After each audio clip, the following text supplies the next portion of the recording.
Museum Osaka yang terletak di Kampung Kenanga Ulu, Kelurahan Sungai Jingah, Kecamatan Banjarmasin Utara, sangat cocok untuk dijadikan destinasi wisatawan menambah wawasan pengetahuan mengenai sejarah Kalimantan Selatan.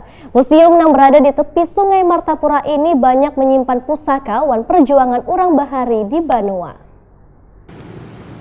Museum Osaka yang terletak di Kampung Kenanga Ulu, Kelurahan Sungai Jingah, Kecamatan Banjarmasin Utara, sangat cocok untuk dijadikan destinasi wisatawan menambah wawasan pengetahuan mengenai sejarah Kalimantan Selatan. Museum yang berada di tepi Sungai Martapura berdampingan dengan Jembatan 17 Mei atau Jembatan Banua Anyar Jalan Pangeran Hidayatullah Banjarmasin Utara, banyak menyimpan pusaka wan perjuangan orang bahari di Banua. Wasaka adalah singkatan dari wajah sampai kaputing, yang berarti perjuangan nanti ada henti hingga tetes darah penghabisan. Kalimat itulah yang menjadi moto perjuangan rakyat Kalimantan Selatan. Museum Osaka diresmikan pada 10 November 1991 di bangunan hunian Rumah Banjar Bubungan Tinggi dan kemudian dialihfungsikan menjadi museum. Tujuannya sebagai salah satu upaya konservasi wan menjaga kelestarian bangunan tradisional Banjar. Bahkan destinasi wisata yang berada di bantaran Sungai Martapura ini, wayah ini telah menjadi museum nasional yang sangat terkebal lantaran pengunjungnya kada hanya berasal Matan Banua, wan provinsi lainnya di Indonesia, namun hingga mancanegara. Pengelola Museum Osaka Muhsin Wahditakuni Prima TV Jumat 26 Juli 2019 memadahkan, saban bulannya ada sekitar 300 orang baik wisatawan lokal maupun mancanegara yang berkunjung ke museum milik pemerintah Provinsi Kalimantan Selatan ini. Pengunjung kebanyakan datang biasanya menggunakan kelotok dengan susur sungai di Baisukan Minggu. Muhsin berharap pengunjung yang datang ke Museum Osaka agar menjaga kebersihan wan kenyamanan di kawasan tersebut.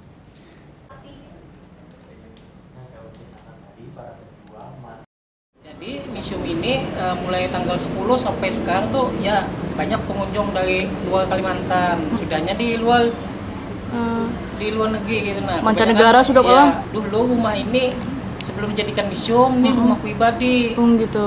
Nah, lalu ditukari oleh Pemko dulu. Kita kan dulu dinasnya bergabung di Biro Kisra sama Dinas Pariwisata.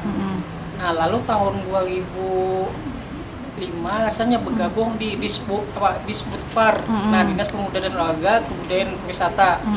Tapi diambil alih dari Dinas Pemuda dan Olahraga, Kebudayaan dan Pariwisata.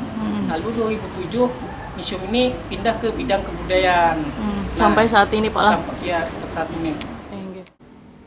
Sementara itu ada sebanyak 350 benda bersejarah yang dipajang di dinding wan lukisan gubernur pertama hingga wayah ini. Pengunjung yang ingin berkunjung ke Museum Osaka ini bisa datang di hari Selasa sampai Kamis mulai pukul 9 hingga 12 waktu Indonesia Tengah. Kemudian dibuka kembali pukul 13.30 hingga 15 waktu Indonesia Tengah. Sedangkan pada hari Jumat dibuka mulai pukul 9 hingga 11 waktu Indonesia Tengah. Untuk Sabtu wan Minggu dibuka pukul 9 hingga 12.30 waktu Indonesia Tengah. Pada hari Senin wan libur nasional, Museum Osaka kada beroperasi.